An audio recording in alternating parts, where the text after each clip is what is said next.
जय हिंद मेरे प्यारे बच्चों, आप सभी कैसे हैं। मैं मानता हूँ आप सभी स्वस्थ होंगे, मस्त होंगे, पढ़ने में व्यस्त होंगे।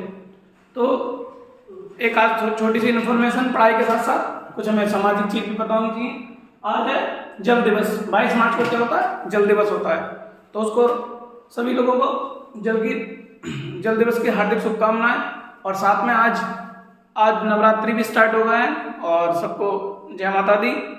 और कल या परसों से शायद रमजान भी स्टार्ट होंगे। तो ये मतलब ये दिन है बहुत अच्छे दिन है पूजा पाठ वाले। और सब लोग अपने जो भी जिसको मानता है उसमें जरूर आस्था लगाएं, क्योंकि कुछ ना कुछ तो ऊपर वाले ने हमें ऐसा दिया है जो उसमें शक्ति होती है, तो उसमें आस्था जरूर जोड़ें। ठीक है, अपने दिमाग को संतुलित रखने के लिए और थोड़े बहुत करने के लिए थोड़ा बहुत ध्यान भी जरूरी है।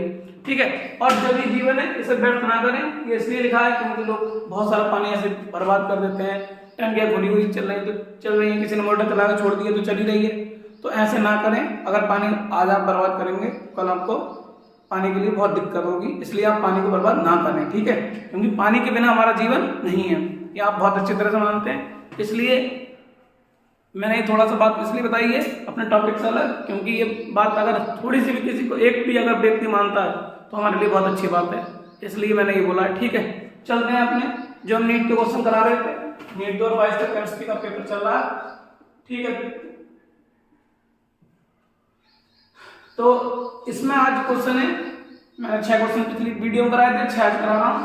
मतलब 3 यहाँ 3 और लिखूंगा। Primary aliphatic amines react with HNO2 to give unstable diazonium salt. पहला स्टेटमेंट कह रहा है जो प्राइमरी एलिफेटिक एमीन होते हैं, देखो एक होते हैं एलिफेटिक एमीन और एक होते हैं एरोमेटिक एमीन। एलिफेटिक एमीन में एल्काइल ग्रुप जुड़ा होता है, एरोमेटिक में साइक्लिक ग्रुप जुड़ा होता है। ये वाली सबसे पहली बात। ठीक है, ये कुछ जो 11th के बच्चे वीडियो देखते हैं उनके लिए ये टॉपिक नए होंगे, क्योंकि 12th के टॉपिक है ये वाला। ठीक है, तो कुछ जो न्यूमेरिकल आए थे परसों वाली वीडियो में कुछ बच्चे बोल रहे थे कि उसमें दिक्कत हुई थी, तो उनमें भी जब आप 12th की चीजें पढ़ लोगे तो आपको क्लियर हो जाएंगी। इसलिए आज वाला टॉपिक भी थोड़ा 12th का है, तो अभी नहीं आया समझ में, तो थोड़ा टॉपिक पढ़ने के बाद तब समझ में आएगा। ओके, चलते हैं आगे। Primary aliphatic amines react with HNO2 to give unstable diazonium salt. मतलब ये जब प्राइमरी एमीन की रिएक्शन HNO2 से कराएंगे तो क्या बनाएगा? ये अनस्टेबल डायजोनियम सॉल्ट बनाएगा। हाँ बिल्कुल ठीक होता है। ठीक है, जब प्राइमरी एलिफेटिक एमीन की रिएक्शन HNO2 के साथ कराई जाती है तो अनस्टेबल होता है। वो बाद में क्या बनाता है? वो रिएक्शन करके एल्कोहल्स बना लेता है। क्या बना लेता है? एल्कोहल्स। ये जो एल्कोहल्स वाले टॉपिक में मिल जाएगा। ठीक है, प्राइमरी एमीन होता है जैसे मिथाइल एमीन हो गया, इथाइल एमीन हो गया। जब इनकी रिएक्शन कराते हैं तो वो बना लेता है एथिल एल्कोहल बना लेता है।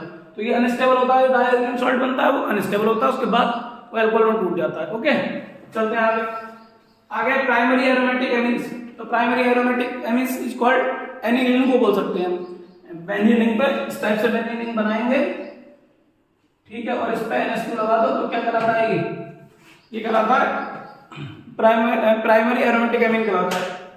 HNO2 इसकी रिएक्शन भी HNO2 से करानी है। Form diazonium salt which are stable even कितना?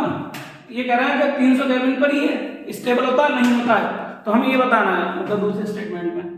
तो सबसे जरूरी बात तो ये है कि जब प्राइमरी एरोमेटिक एमीन्स की रिएक्शन इस तरह कराते हैं तो एक बनता है डायजोनियम सॉल्ट। क्या बनता है? Diazonium salt. ठीक है, जैसे उन्होंने रखा है। ठीक है, सही बात है। अब बताना है कि ये जो है 300 केल्विन, ये 300 केल्विन पे क्या रहता है? स्टेबल रहता है? नहीं, ये जीरो के आसपास है, 273 से लेकर 278 तक स्टेबल रहता है। उसके बाद क्या होता है? अनस्टेबल हो जाता है। ठीक है, तो ये वाली बात क्या हुई? गलत हो गई।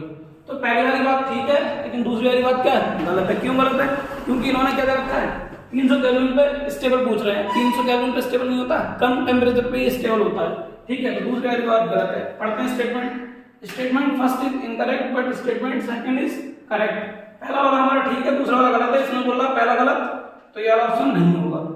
बोल रहा है फर्स्ट और सेकंड दोनों करेक्ट है, नहीं दोनों करेक्ट नहीं है, ये भी गलत हो गया। बोल रहा है कि दोनों गलत हैं, ये दोनों गलत भी नहीं है। ठीक है, statement first is correct but statement second is incorrect. हाँ, ये वाली बात बिल्कुल ठीक है। ठीक है, तो ये वाली बात क्यों ठीक है? क्योंकि हमारा फर्स्ट वाला स्टेटमेंट जो है वो ठीक है और सेकंड वाला जो स्टेटमेंट है वो गलत है। इतनी बात क्लियर हुई? ठीक है, मजा आया? अब आगे चलते हैं। अगला क्वेश्चन है in a particular point defect an ionic solid is electrically neutral. ठीक है, in a particular point defect an ionic solid is electrically neutral even if few of its cations are missing from its unit cell. देखो अभी आप solid state का chapter पढ़ेंगे, ये भी 11th वालों के लिए, 12th वालों ने पढ़ रखा होगा। सॉलिड स्टेट का एक क्वेश्चन है, उसमें बताते हैं, उसमें होते हैं दो टाइप के वो होते हैं पॉइंट डिफेक्ट होते हैं, ठीक है। पॉइंट डिफेक्ट में क्या होता है, एक टाइप का होता है नॉन स्टोमेट्रिक डिफेक्ट और एक होता है स्टोमेट्रिक डिफेक्ट। स्टोमेट्रिक डिफेक्ट में जो आते हैं वो आते हैं दो टाइप के, फ्रेंकल डिफेक्ट और शॉर्टकी डिफेक्ट। और उसमें जो आते हैं नॉन स्टोमेट्रिक डिफेक्ट में आते हैं मेटल डिफिशियंसी और मेटल एफिशिएंसी, मतलब धातु अधिकता दोष और धातु न्यूनता दोष, ठीक है। तो उनसे ये क्वेश्चन बनाया गया है, जब आप पढ़ेंगे उस टॉपिक को 11th वाले बच्चे तो पूरा क्लियर हो जाएगा, 12th वाले उन्होंने पढ़ रखा होगा बहुत अच्छे से। तो इसमें यही पूछा है, अगर एक मतलब यूनिट सेल में से अगर कुछ कैटायंस मिस हो जाए, मतलब कैटायंस मिस होंगे, कहना मतलब है धातु की कमी होगी, किसकी होगी, धातु की। कैटायंस मिसिंग मतलब उसमें एनायंस जोड़ होते हैं, एनायंस होता है और कैटायंस होते हैं, ठीक है। जब वो ज्यादा होता है, एक तो पॉजिटिव एक तो नेगेटिव, एक तो पॉजिटिव वाले को हम कैटायंस बोलते हैं, नेगेटिव वाले को एनायंस बोलते हैं। तो ये कह रहा है अगर हम उसमें से क्रिस्टल डालेंगे, में से जो क्रिस्टल लेटेस होता है उसमें से पॉजिटिव चार्ज को हम क्या करते हैं, हटा दें, मतलब उसको मिस कर दें, ठीक है। तो उस पर क्या होता है, तब भी वो कहता है न्यूट्रली बना रहता है, मतलब उसमें कमी नहीं आती है। क्यों नहीं आती कमी, ये कहलाता है मेटल डिफिशियंसी इफेक्ट कहलाता है। क्या कहलाता है, मेटल डिफिशियंसी, स्पेलिंग कभी कभी डिफिशियंसी, अरे हिंदी में लिखता हूं, धातु न्यूनता दोष। धातु न्यूनता दोष में क्या होता है कि जो कैटायन को छोड़ के चला जाता है, इसको इंग्लिश में बोलते हैं मेटल डिफिशियंसी इफेक्ट, ठीक है, डिफेक्ट, सॉरी इफेक्ट नहीं defect.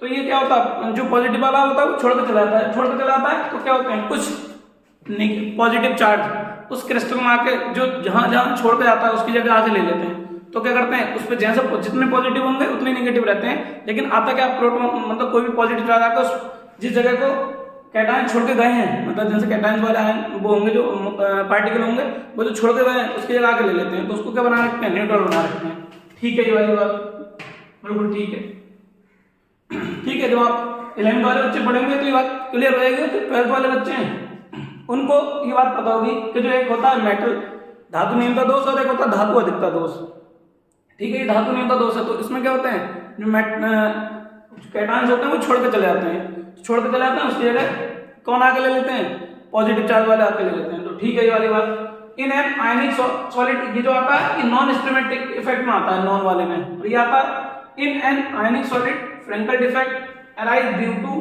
Dislocation of cation from its lattice side to interstitial side, ठीक है। तो ये वाला स्टेटमेंट बहुत मजेदार है, ये आता है स्टोमेट्रिक डिफेक्ट में, जो फ्रेंकल और शॉर्टकी आते हैं, ठीक है। इस पर कभी शॉर्टकी डिफेक्ट पे कहता था। शॉर्टकी डिफेक्ट में क्या होता है, जो दो होते हैं जैसे कैटायन और एनायंस, तो उसमें कैटायंस भी छोड़ के चले जाता है और एनायंस भी छोड़ के जाता है, मतलब अपने जो लेटेस्ट पॉइंट होता है उसको छोड़ के चले जाते हैं। और फ्रेंकल में क्या होता है, वो छोड़ के नहीं आता है, वो उधर ही रहने लगता है। ऐसा समझ लीजिए जैसे गांव है, ठीक है, गांव में एक अच्छा परिवार है और एक बुरा परिवार है, तो बुरे परिवार को हम ले लेते हैं नेगेटिव चार्ज, क्योंकि उसके वो नेगेटिव कम करता है, और अच्छे परिवार को हम पॉजिटिव ले लेते हैं। अब क्या है, किसी ने बहुत मतलब वो उसमें वो बुरा वाला खूब कभी इस वाले परिवार को नुकसान देता है, कभी मतलब जो गांव में जो फैमिली होती है उन्हें सबको परेशान करता है। तो उन्होंने सबने एक रणनीति बनाई और कहा कि इस बुरे वाले को यहाँ से बाहर भगाना है, बहुत परेशान करता है, तो उन्होंने सबने उसको बाहर भगा दिया।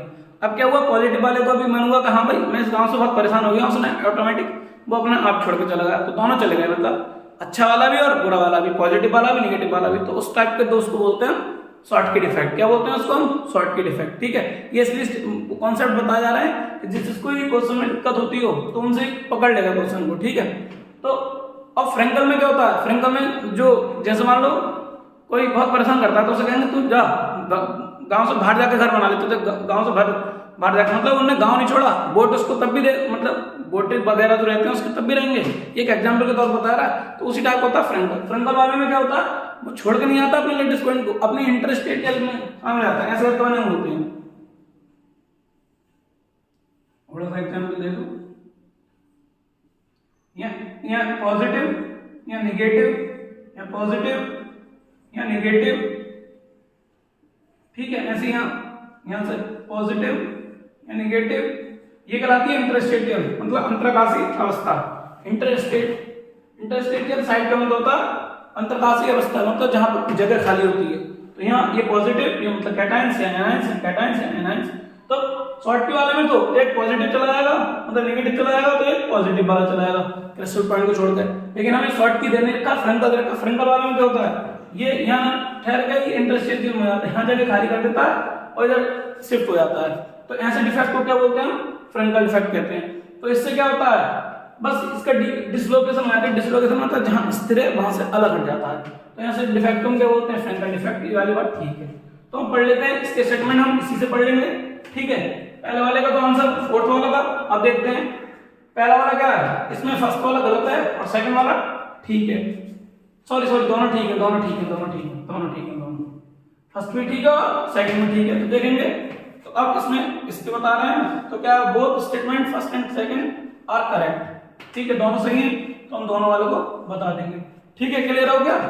ये धातु न्यूनता दोष होते हैं, नॉन स्टोमेटिक डिफेक्ट में आते हैं। दो टाइप के डिफेक्ट होते हैं, स्टोमेटिक डिफेक्ट और एक नॉन स्टोमेटिक डिफेक्ट। इंग्लिश में भी मतलब ज्यादा सही है इनका नाम याद रखना। हिंदी में बहुत अलग टाइप का रसीमी के करके कुछ होता है वगैरह वगैरह, वो मैं भी हिंदी मीडियम का, लेकिन मैंने कभी उन्हें बस इंग्लिश में याद रखा है, हिंदी में तो और ज्यादा मुश्किल पड़ते हैं, ठीक है। तो अब चलते हैं थर्ड क्वेश्चन पे। क्या रखा है, इधर रखा है ICl is more reactive than I2. ICl bond is weaker than I bond, ठीक है। तो जो ऐसे कंपाउंड जो दो अलग अलग हैलोजन कंपाउंड बनते हैं उन्हें बोलते हैं इंटर हैलोजन कंपाउंड। क्या बोलते हैं उन्हें, इंटर हैलोजन कंपाउंड। बहुत अच्छे से, एक की इलेक्ट्रोनेगेटिविटी अधिक होती है और एक की कम होती है। ये इस टाइप से लिखते हैं, x/1 पहला होता है, x/3 दूसरा, x/5 और एक होता है x/7। ये चार टाइप के होते हैं, इंटर हैलोजन कंपाउंड बोलते हैं। जो इसमें x वाला होता है उसकी इलेक्ट्रोनेगेटिविटी कम होती है और जो बाई वाला होता है उसकी इलेक्ट्रोनेगेटिविटी हाई होती है, ठीक है। तो देखो ICl is more reactive than I2। अब ये पहले स्टेटमेंट में कह रहा है कि I बॉन्ड मतलब ये वाला जो होगा ICl जो होगा I2 से ज्यादा रिएक्टिव होगा, मतलब ज्यादा रिएक्शन करेगा। ICl bond is weaker. ये सारे 12 के टॉपिक हैं, ये पी ब्लॉक में से बहुत अच्छा टॉपिक है, पी ब्लॉक में। ICl bond is weaker then I bond I। अब ICl बॉन्ड वीकर क्यों होता है, देखो जब इनके बीच में जो ये लगेगा तो इसमें आयनिक बॉन्ड बनना है। क्या बनना है, आयनिक, क्योंकि इसकी इलेक्ट्रोनेगेटिविटी हाई है, इसकी कम है, तो इसमें जो बॉन्ड बनेगा वो आयनिक बॉन्ड बनेगा। कौन सा बॉन्ड बनेगा, आयनिक, ठीक है। और इसके बीच में जो बनेगा वो बनेगा कोवेलेंट बॉन्ड। दोनों सेम है, एक इलेक्ट्रॉन सेम करके कोवेलेंट। तो कोवेलेंट बॉन्ड जो होता है वो ज्यादा स्टेबल होता है और ये जो होता है ये आयनिक बॉन्ड जो होता है वो कमजोर होता है। तो ठीक है, तो इसमें से इसकी इसलिए जो कोवेलेंट बॉन्ड होगा उसकी एनर्जी कम, वो रिएक्टिव कम होता है और जो आयनिक होता है वो रिएक्टिव ज्यादा होता है। तो इसलिए ये वाला भी ठीक है और ये वाला भी ठीक है, दोनों स्टेटमेंट ठीक है, ठीक है, ओके। तो याद रखना कि ICl is more reactive than I2, मतलब ये रिएक्टिव ये ज्यादा होगा। इंटरनेशनल वाले कंपाउंड रिएक्टिव ज्यादा होते हैं, लेकिन इनका जो बॉन्ड होता है वो क्या होता है, वीकर होता है। किसके अकॉर्डिंग, I2 के अकॉर्डिंग, ठीक है। तो चलते हैं, ये वाले दोनों ठीक है, तो इसका आंसर भी यही आएगा। इसमें तो कोई ज्यादा नहीं था बताने का। जब आप इंटरनेशनल कंपाउंड पढ़ेंगे तो क्या बोलते हैं, ये वाली बात बिल्कुल आराम से क्लियर हो जाएगी, ओके। चलते हैं आगे, 3 क्वेश्चन और लेकर आएंगे। देखिए 3 क्वेश्चन हो गए थे, 3 ये हैं, ठीक है। अगला क्वेश्चन है, ये कह रहा है कि लिस्ट फर्स्ट को लिस्ट सेकंड से मैच करना है। ये मैचिंग वाले सवाल में मैंने पीछे वाली वीडियो में कर रखे हैं 4-5, और अब फिर आगे देखो। तो कह रहा है कि लिथियम का मिलाना है, Na का मिलाना है, सामने सामने मिला दो, ठीक है। तो हमें सबसे पहले पहचानना चाहिए जो लिथियम होता है उसका इलेक्ट्रोकेमिकल सेल्स में यूज होते हैं। ये वाला लिथियम आयन बैटरी वगैरह जो बनती है लिथियम से बनती है, ठीक है। सबसे पहले इसको पकड़ लेते हैं, तो लिथियम का ये आ गया, ठीक है।